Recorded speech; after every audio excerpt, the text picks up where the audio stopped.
के नाम पर है क्या? बोले एक भैंस है और एक कंबल। अब इसको आधा आधा तो कर नहीं सकते, तो फिर क्या करें? कहने लगे, छोटा बोला, जैसा आप आज्ञा करेंगे वैसा हो जाए। और बड़ा बड़ा समझदार था भाई। बोला, देखो भाई, कम्बल दिन को तू रख लिया कर, रात को मुझे दे देना। और भैंस का बोला, ऐसा करो। बड़ा भाई कहने लगा, ऐसा करो कि आगे का हिस्सा तेरा और पीछे का मेरा। अब बेचारा दिन भर कंधा पे कंबल टांगे फिर, शाम आए तो ला भैया मेरी कंबल मुझे दे दे। अब वो रात भर अपना कंबल को ताने और सो जाए। अब वो बेचारा बैठा रहे, बड़ा परेशान। कुछ दिन व्यतीत हो गए। एक महात्मा जी के पास गया। महात्मा तो होते ही, उनके पास तो युक्ति होती। महात्मा ने पूछा, तुम ऐसे क्यों हो रहे हो? ऐसे लग रहा है कई दिन से सोए नहीं। सोए तो थे पर नहीं सोए से ही सोए थे। बोले क्यों? अब क्या लगे, ठंड में जब ठुठरेंगे तो नींद थोड़ी लगेगी। पड़े रहे, सारी बात बताई। महात्मा ने कहा, इधर कान करो। कान में एक मंत्र फूंक दिया, बस जो हमने कहा है वो काम करो। समझ गया भाई।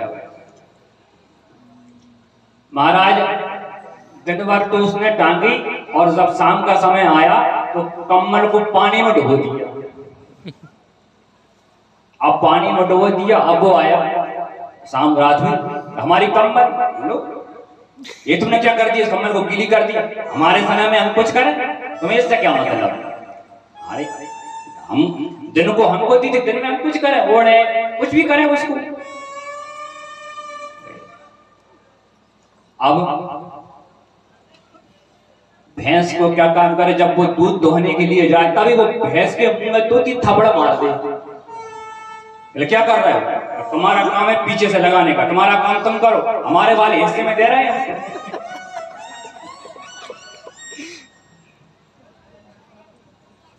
हमारे वाले हिस्से में कुछ भी करें, तुम्हारे वाले में थोड़ी दे रहे हैं। बड़ा परेशान। तो रामचरितमानस सिखाती है कि भाई के प्रति क्या कर्तव्य होता है। ये तो एक विनोद था। कल आपने कथा सुनी और अधिक संख्या में आकर कथा सुनी, बड़ा आनंद आया। यही धर्म है, यही संस्कृति है हमारी। और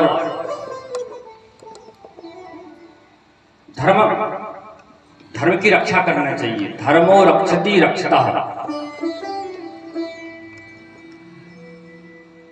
क्योंकि अधर्म करने वाला पापी नहीं होता, अधर्म को सहने वाला भी पापी होता है, उतना ही जितना वो पाप करता है। हमारे यहाँ बड़ी व्यवस्थाएं बनाई गई हैं हर चीज में।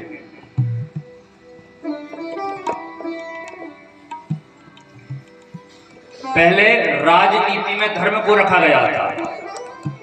पहले राजनीति में धर्म को रखा गया था, अब धर्म में राजनीति है। उल्टा हो गया।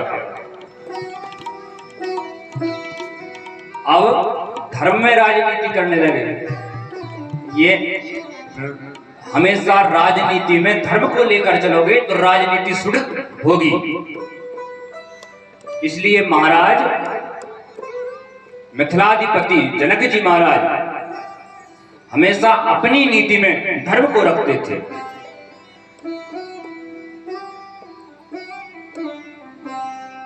जो धर्म के से हटकर राजनीति है वह राजनीति नहीं, वह कूटनीति है।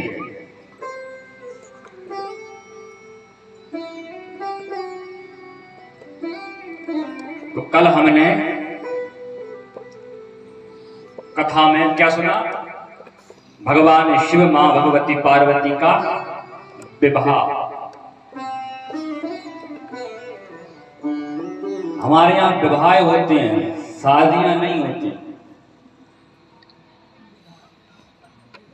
क्या नहीं होती? शादियां नहीं होती। हमारे यहाँ क्या होता है? विवाह होता है। अच्छा, विवाह और विवाह में अंतर है।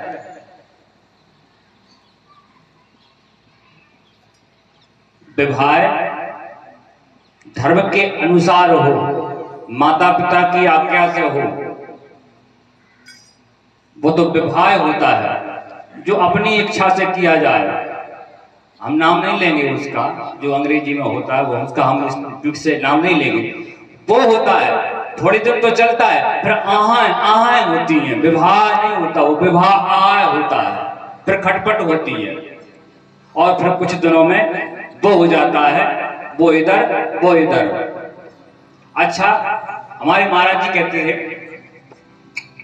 जब विवाह होता है, जो मनपसंद बहू घर लेकर आते हैं, तो क्या होती है? वो कुछ दिन में चंद्रमुखी दिखती है। क्या दिखती है? किसी ने पूछा तुम्हारी पति, अरे वो तो चंद्रमुखी है साहब, क्या बात है। थोड़े दिन 6 महीने बीते, फिर खुद ही कहने लगते हैं यार क्या बताएं, वो हमारी भद्रमुखी नहीं मान रही। और दो तीन बच्चे होते हैं, वो पप्पू की माँ हो जाती है। फिर बोलते हैं पहले चंद्रमुखी, फिर भद्रमुखी, और फिर जब वो घर में से बाहर आती है तो कहती है ज्वालामुखी। तो इसलिए हमारे बुजुर्ग, हमारे माता पिता के इच्छा के अनुसार, उनकी सम्मति से ही ब्याह करना चाहिए। बारात, पहले बारात जाती थी, लड़का बारात लेकर जाता था, अब लड़कियां बारात लेकर आती हैं। क्या समय आ गया। अच्छा, पहले बारात में बुजुर्गों को ले जाना आवश्यक था। बुजुर्ग की आवश्यकता क्यों? एक लड़के की बारात जा रही थी, लड़की के नाना ने शर्त रख दी कि आपके बारात में कोई बुजुर्ग नहीं आएगा, बुजुर्ग यदि आएगा तो हम बारात वापस कर देंगे। अब बारात चलने को तैयार हुई, और वो जमाना बैलगाड़ी का जमाना था उस समय। अब वो लड़के का नाना नहीं माना, बोलो मैं नहीं, ना मैं तो चलूंगा, बारात तो जाऊं। अरे केले बारात लौट जाएगी, आपको देख लेंगे तो। बोले अरे कैसे बारात लौटेगी, मैं जरूर चलूंगा, लेकिन कुछ हो।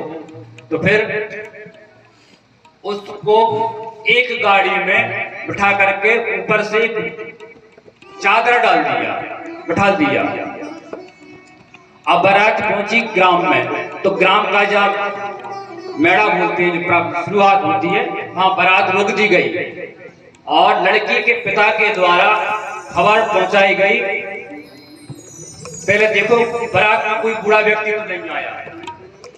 और दूसरी शर्त ये है कि हमारे ग्राम में एक नदी निकली हुई है। क्या निकली हुई है? नदी। उस नदी में तुम दूध की धार निकलवा दोगे तो हम अपनी लड़की का विवाह कर देंगे, नहीं तो बारात लौटा कर ले जाओ। अब नदी में कहीं दूध की धार बहती है? अब सब जो जवान लड़के थे वो अपनी बुद्धि लगाने लगे, यार कितना ही दूध डालो यार नदी में, पानी में तो चलेगा क्या। फिर कुछ नहीं, बारात लौटा। बारात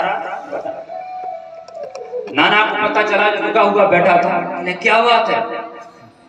कह रहे वो तुम कुछ नहीं, अब बारात लौटेगी, अब वो शादी होने वाली। क्यों? अरे केले तुम्हें क्या बताएं? अरे बताओ तो सही क्या बात है। उस बुजुर्ग नाना ने कहा मुझे बताओ क्या बात है। अरे लड़की के पिता ने शर्त रखी है, यदि बहती हुई नदी में दूध की धार बहा दोगे तो बारात लगेगी, नहीं तो लोटा ले जाओ। नाना बोला यार गजब करते हो, हद करते हो, इतनी सी बात पर बारात लौटती है क्या? बारात लगेगी। और एक व्यक्ति इधर आओ मेरे पास और जाओ उस लड़की के पिता से जाकर कह दो कि पहले नदी का पानी खाली करा दो, हम दूध की धार बहा देंगे। क्या बात करते हो? बुजुर्गों की आवश्यकता आज भी है हमको। इनके जीवन में किया हुआ श्रम, इनका जीवन में निकला हुआ परिश्रम और इनके जीवन का दिखा हुआ पद हमारे काम आएगा।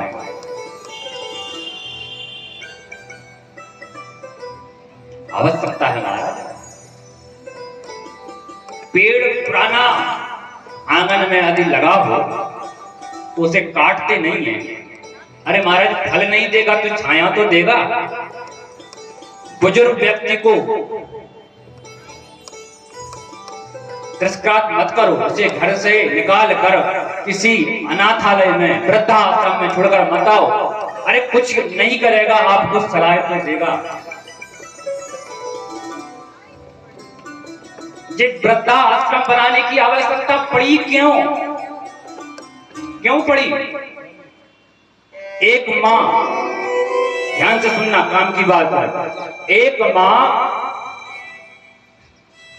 4 बच्चों को पाल सकती है और 4 बच्चे मिलकर एक मां को नहीं रख सकते। सोचने की बात है।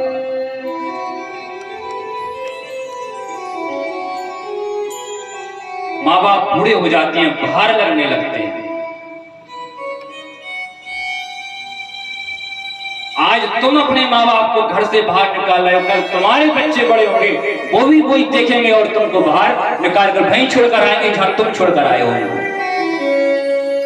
महाराज ये कलयुग है, जो करेगा वो यहीं भरकर जाएगा, वहां जाकर नहीं मिलेगा। यहाँ हिसाब बराबर होता है। इसलिए इन वृद्ध माता पिता की सेवा करिए। किसी ने कहा है भगवान तो है अंतर्यामी, देखा नहीं किसी ने। अरे माँ बाप की सेवा कर लो, भगवान है इन्हीं में, भगवान है इन्हीं में। इसलिए अपने घर में जो माता पिता हो उनकी अवश्य सेवा करना, क्योंकि उनका आशीर्वाद भी मिल गया तो नारायण भी कृपा कर देगा, और उन्हीं का यदि आशीर्वाद नहीं मिला तो परमात्मा भी कृपा करने वाला नहीं है। यदि तुम ये विश्वास रखते हो कि आशीर्वाद मिलता है तो ये भी विश्वास रखो कि इस कलयुग में श्राप भी मिलता है। जब आशीर्वाद मिलता है तो श्राप भी मिलेगा।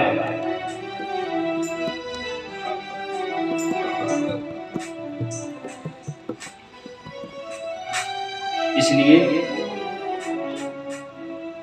अपने माता पिता, अपने वृद्धों का आशीर्वाद अवश्य प्राप्त करिए। और ये भक्तवत्सल भगवान की जय। हरे रामा रामा राम, सीता राम राम राम, राम राम सीता राम।